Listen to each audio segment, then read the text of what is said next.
ব্ৰহ্মপুত্ৰ নদী ডলফিন বা শিহুৰ গৱেষণাৰ সংৰক্ষণৰ কাম কৰিব যাওঁতে বিগত 2 দশকত বহুতবোৰ তিতা মিঠা অভিজ্ঞতা হৈছে। গতিকে তেনেকুৱা কিছু অভিজ্ঞতা আপোনালোকৰ সৈতে শ্বেয়াৰ কৰিব বিচাৰিছোঁ। তাৰে এটা অভিজ্ঞতা হৈছিল 2008 চনত। 2008 চনত সেইবাৰ যেতিয়া আমি গোটেই ব্ৰহ্মপুত্ৰ জুৰি ডলফিনৰ এটা জৰীপ অভিযান কৰিবলৈ ল'লোঁ, গতিকে সেইটো কৰিব যাওঁতে প্ৰথমতে আমি গৈ পালোঁ চৈখোৱা ঘাট আৰু শদিয়া ঘাট। তেতিয়া দুটা পূব অসমত সকলোতকৈ ডাঙৰ ঘাট আছিল, য'ৰ পৰা আচলতে যাত্ৰী পাৰাপাৰ হৈছিল। গতিকে সেইসমূহতে তাতে বহুতবোৰ মেচিন নাও পোৱা যায়, ফেৰী পোৱা যায়। গতিকে আমি তেতিয়া প্ৰথম গৈ পালোঁ চৈখোৱা ঘাটত গৈ তাত নাওবোৰৰ লগত কথা পাতিলোঁ। কিন্তু নাওবোৰৰ লগত কথা পাতিলে সমস্যাটো এইটো হয় যে তাত যিবোৰ ফেৰী থাকে, গতিকে ফেৰীবোৰ আহিবৰ কাৰণে সাজু নহয়, কাৰণ তেওঁলোকৰ নিজৰ যাত্ৰী পাৰাপাৰ কৰা এটা নিয়মিত ডিউটি থাকে। তাৰ বাদ বাকী যিবোৰ বোট বা ফেৰী থাকে, তেওঁলোকৰ সৈতে আমি কথা পতা আৰম্ভ কৰিলোঁ। কিন্তু এই ক্ষেত্ৰত এটা সমস্যা হয় যে গোটেই ব্ৰহ্মপুত্ৰ জুৰি শদিয়াৰ পৰা ধুবুৰীলৈকে যাবলৈ কোনো নাও আচলতে সাজু নহয়। এইটো কাৰণে দুটা কথাৰ কাৰণে। এটা প্ৰথম কথাটো হ'ল নিৰাপত্তা, কাৰণ তাত যিবোৰ নাও চলে তেওঁলোকে স্থানীয়ভাৱে ইফাল সিফাল কৰি থাকে, কিন্তু তাতকৈ যদি দূৰৰ 50 কিলোমিটাৰ 100 কিলোমিটাৰ আঁতৰত যাবলগীয়া হ'ল, তেতিয়াৰ পৰা তেওঁলোকৰ নিৰাপত্তাৰ নিজৰ কাৰণে সংশয়ৰ সৃষ্টি হয়, কাৰণ বহুত সময়ত উৰা বাতৰি ওলাই থাকে বহুত সময়ত। দ্বিতীয় কথাটো হ'ল যে বহুত সময়ত এই যি নাৱৰ গৰিয়ালসকল থাকে, তেওঁলোকে নাৱৰ আচলতে বা ব্ৰহ্মপুত্ৰৰ সুঁতি গম নাপায়, কাৰণ ব্ৰহ্মপুত্ৰৰ সুঁতি প্ৰতি ছমাহত বদলি হয়। গতিকে যথেষ্ট অভিজ্ঞ নহ'লে এইটো জনা সহজ নহয়। গতিকে তেনেকুৱা কাৰণে সহজে আচলতে নাও পোৱা নাযায়। গতিকে আমি যেতিয়া চৈখোৱা ঘাট পালোঁ, তেতিয়া আমি যেতিয়া নাওবোৰ এফালৰ পৰা খবৰ কৰিবলৈ আৰম্ভ কৰিলোঁ, কোনো আমাক দীঘলীয়া দূৰত্বৰ কাৰণে আহিবলৈ সাজু নহয়। অৱশেষত গৈ আমি এই নাওখন পালোঁ, এই যে ফটোত দেখিছে নাওখন, সেইখন পালোঁগৈ। গতিকে তাৰ মালিক আছিল শদিয়াৰ, তেওঁৰ সৈতে কথা পাতিলোঁ। আৰু তাৰ যিজন গৰিয়াল, তেওঁৰ সৈতে কথা পাতিলোঁ। এইখন এখন নৰ্মেল পেচেঞ্জাৰ অনা নিয়া কৰা ফেৰী নহয়, কিন্তু যিহেতু পেচেঞ্জাৰ ফেৰী আমাৰ লগত আহিবলৈ কোনো ৰেডি নহয়, গতিকে আমি এইখনকে লৈ পেলাই আগবাঢ়িলোঁ। আৰু সেইখন লৈ প্ৰথম অলপ তাক মেৰামতি কৰি লোৱা হ'ল। আৰু তাতে ওপৰত যিটো দেখিছে যে আমি 3-4জন বহি আছোঁ, এটা ঘেৰা বনোৱা আছে, সেই ঘেৰাটো আমিয়ে বনাই লৈছিলোঁ। কাৰণ ইয়াৰ আগতে আমাৰ এটা অভিজ্ঞতা হৈছিল যে তেনেকুৱা ঘেৰা নথকাৰ কাৰণে আমি আগৰ ছাৰ্ভেত বহুত সময়ত কি হয়, যেতিয়া তেনেকুৱা নাও ব্ৰহ্মপুত্ৰদি গৈ থাকে, গৈ ছাডেনলি বালিচৰত উঠি গ'লে তাৰ পৰা পৰাৰ চান্স থাকে। গতিকে ঘেৰাটো বনালোঁ। তাৰ লগতে প্ৰথম অলপ প্ৰেক্টিছ কৰাৰ পাছত যেতিয়া আমি তাৰ পৰা ছাৰ্ভে কৰি নামি আহিলোঁ, লুইতেদি আমি যেতিয়া নামি আহিলোঁ, তেতিয়া অলপ পাছত গম পালোঁ যে আচলতে আমাৰ গৰিয়ালক কিছু গাইডৰ প্ৰয়োজন হয়, কাৰণ গৰিয়াল থাকে আচলতে নাৱৰ পিছফালে। গতিকে নাৱৰ আগফালে পানী কিমান দ বাম সেইবোৰ চাই আচলতে সহায় কৰি থাকিব লাগে। গতিকে তেনেকৈ কৰি আমি আহি আছোঁ, ঠিকেই চলি আছে আমাৰ জৰীপ। তাৰ পৰা কি হ'ল, এই নাওখন যিহেতু তাতে কোনো থকাৰ ব্যৱস্থা নাই, গতিকে আমি চিন্তা কৰিলোঁ যে ইয়াত যিহেতু থাকিব পৰা নাযাব, গতিকে আমি নদী পাৰত গৈ তেনেকুৱা জেগাত ৰ'ম, য'ৰ পৰা আমি নিয়াৰেষ্ট কোনোবা হোটেল হওক বা নদীৰ পাৰত থকা কিবা লজ আদিত আমি থাকিব পাৰিম। গতিকে সেইটো বন্দবস্ত কৰি আমি আগবাঢ়িলোঁ। নাও প্ৰথম দিন ঠিকেই গ'ল, দ্বিতীয় দিন ঠিকেই গ'ল। তৃতীয় দিনত আমি বগীবিলৰ পৰা পাৰ হৈ সিফালেদি বগীবিল পাৰ হৈ পেলাই আমি আগবাঢ়িলোঁ। তো বগীবিল যেতিয়া আমি পাৰ হ'লোঁ, পাৰ হোৱাৰ পাছত আমাৰ নেক্সট ডেষ্টিনেশ্যন আছিলে দিচাংমুখৰ পৰা আমাৰ উদ্দেশ্য আছিলে যে তাৰ পৰা যদি আমি, কাৰণ দিচাংমুখৰ পৰা গাড়ীৰ ব্যৱস্থা থাকে, গতিকে আমি শিৱসাগৰলৈ গৈ তাতো থাকিব পাৰোঁ, বা দিচাংমুখতে থকাৰ কিছু ব্যৱস্থা হ'ব পাৰে। গতিকে সেইকাৰণে আমি দিহিংমুখৰ ফালে সেইফালেদি কাষেদি যিটো চেনেল গৈছে সেই সোঁতেদি যাবলৈ আৰম্ভ কৰিলোঁ। কিন্তু সমস্যা কি হ'ল যে তেতিয়ালৈকে পাছবেলা হৈছিল, 3মান বাজি গৈছে। সেই চেনেলটোৱেদি আমি সোমালোঁ, কিন্তু কিছু দূৰ সোমোৱাৰ পাছতহে আমি গম পালোঁ যে সেইফালে চেনেলটো আচলতে গৈ সৰু হৈ গৈছে। গতিকে ব্ৰহ্মপুত্ৰৰ তেনেকুৱা সুঁতিয়েদি এই নাওখন যাব নোৱাৰিব।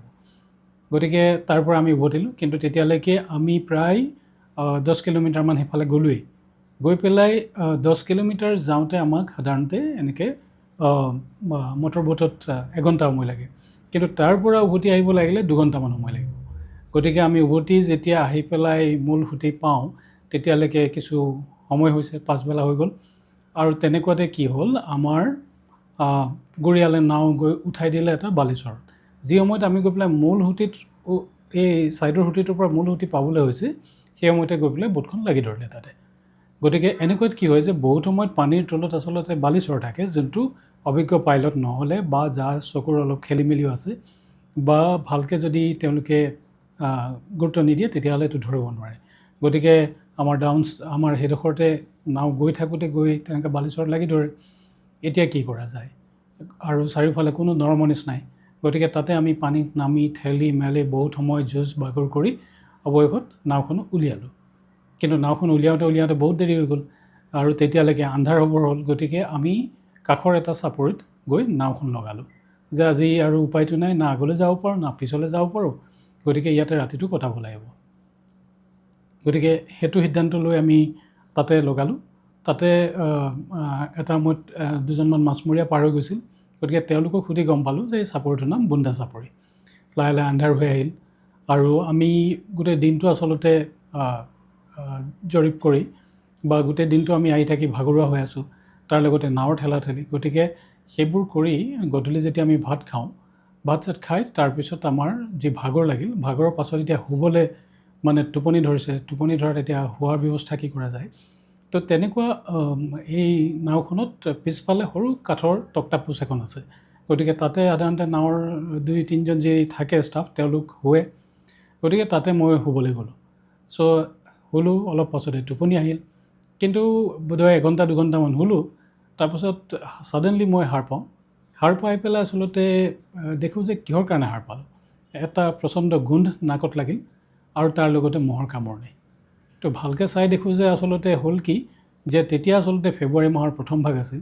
গতিকে ঠাণ্ডা আছে। গতিকে ঠাণ্ডাৰ কাৰণে কোনোবাই মই শুই থাকোঁতে এখন ফটা কম্বল মোৰ ওপৰত ঢাকি দিলে, গতিকে ঠাণ্ডা পাওঁ বুলি। আৰু সেই কম্বলখন আছিল আচলতে আমাৰ ভঙা গুৰিয়ালৰ। গতিকে ভাং খাই সেইখনত গোটেই ভাঙৰ গোন্ধ প্ৰথম কথা। সেই গোন্ধত আচলতে মোৰ টোপনি ভাগিল। দ্বিতীয়তে হ'ল গোটেই কম্বলখন ফুটা থকা। গতিকে সেইফালেদি মহে কামুৰিব লাগিল। গতিকে এনেকুৱা যেতিয়া এতিয়া অৱস্থা হ'ল, তাৰপাছত উপায় নাই আৰু শুই থাকিব নোৱাৰি। গতিকে কম্বল দলিয়াই পেলাই মই নাৱৰ বাহিৰলৈ ওলালোঁ। নাৱৰ বাহিৰত আহি পেলাই দেখোঁ যে মোৰ লগত থকা ধ্ৰুৱহঁতে পাৰৰ চাপৰিতে জুই একুৰা জ্বলাইছে। গতিকে জুইকুৰা জ্বলাই, কাৰণ নাৱতটো শুবলৈ আৰু কোনো জেগাই নাই, একো ব্যৱস্থা নাই। গতিকে তাতে বহি পেলাই আড্ডা মাৰি আছে। গতিকে মই তাতে যোগ কৰিলোঁ। টোপনি আহিলেও তাতে আমি বহি কথা বতৰা পাতি পাৰ কৰিছোঁ। তেনেকুৱাতে আৰু এটা কাণ্ড ঘটিলে। আমি য'ত জুইকুৰা জ্বলাই পেলাই বহি আছিলোঁ, গতিকে আমাৰ জুই দেখি সেই তাতে চাপৰিটো থকা এজাক মহ, আচলতে খুঁটিৰ মহ আগবাঢ়ি আহিল আমাৰ ফালে, জুইকুৰাৰ ফালে আগবাঢ়ি আহিল। আৰু আগবাঢ়ি যেতিয়া আমাক অচিনাকি মানুহ দেখিলে, আৰু 1-2টা মহ নহয় কিন্তু শ হিচাপত মহ, কিছুমানৰ টিলিঙা বাজি আছে। গতিকে আমি গম পাইছোঁ যে মহখিনি আহি আছে। কিন্তু যেতিয়া ওচৰত আমাক দেখাৰ লগে লগে কিছুমান মহ উত্তেজিত হৈ গ'ল। তাৰে কিছুমানে ঘাঁহ খাইছে, কিন্তু কিছুমানে নাকি মাৰিবলৈ আৰম্ভ কৰিলে। গতিকে অচিনাকি মানুহ দেখিছে। কিন্তু তেনেকৈ কিছু সময় থাকিলে, গতিকে আমিও আঁতৰি দিয়া নাই। মহখিনি লাহে লাহে জুইৰ ওচৰৰ আহি এডোখৰত ঘাঁহ খাই চৰি থাকিল। কিন্তু চৰি থাকিলে হয়, তাৰ লগতে আৰু এটা বিপদ আহিলে যে এই মহখিনিৰ লগত তেজ খোৱা মহো লগতে আহি গ'ল। অৰ্থাৎ এই মহৰ লগত, মানে এই 4-ঠেঙীয়া মহৰ লগত আৰু উৰা মহটো আহিলে। গতিকে অলৰেডি আমি মহৰ কামোৰ খাই বহি আছিলোঁ। গতিকে মহৰ লগত অহা আৰু মহে আমাৰ অৱস্থাটো আৰু বেয়া কৰিলে, আৰু কামুৰিবলৈ আৰম্ভ কৰিলে। তথাপিতো উপায় নাই, নাৱৰ ভিতৰতো শান্তি নাই। গতিকে জুইৰ ওচৰতে বহি থাকিলোঁ। আৰু বহি এটা সময়ত গৈ পেলাই তেনেকৈ পুৱাৰ পোহৰ অলপ হ'ল, আৰু সেই পোহৰৰ পাছত এই মহজাকো আঁতৰি গ'ল আৰু আমাৰ তেজ হোৱা মহো নাইকিয়া হ'ল লাহে লাহে। আৰু তাতে আমি তেতিয়া নাৱত কেটলি আছিলে। গতিকে কেটলি আনি সেই জুইতে বহাই চাহ একাপ খালোঁ। খাই পেলাই তাৰ পাছত যেতিয়া ভালকৈ পোহৰ হ'ল, তাৰ পৰা আমি নাৱত উঠিয়ে আকৌ যাত্ৰা কৰিলোঁ, আমাৰ জৰীপ আৰম্ভ কৰিলোঁ, উদ্দেশ্য নিমাতীঘাট অভিমুখে। গতিকে এনেকুৱাকৈ সেই বুন্দা চাপৰিত এটা বুন্দা পৰৰ ৰাতি আমাৰ শেষ হ'ল। আৰু সেইটো এটা মনত থকা কাহিনী হৈ গ'ল আমাৰ কাৰণে। গতিকে এনেকুৱা আৰু কাহিনী আমাৰ বহুত আছে। ব্ৰহ্মপুত্ৰত বহুত বিচিত্ৰ অভিজ্ঞতা হয় আমাৰ। গতিকে তেনেকুৱা আৰু কাহিনীৰে আকৌ আহিম আপোনালোকৰ সৈতে। ধন্যবাদ, নমস্কাৰ।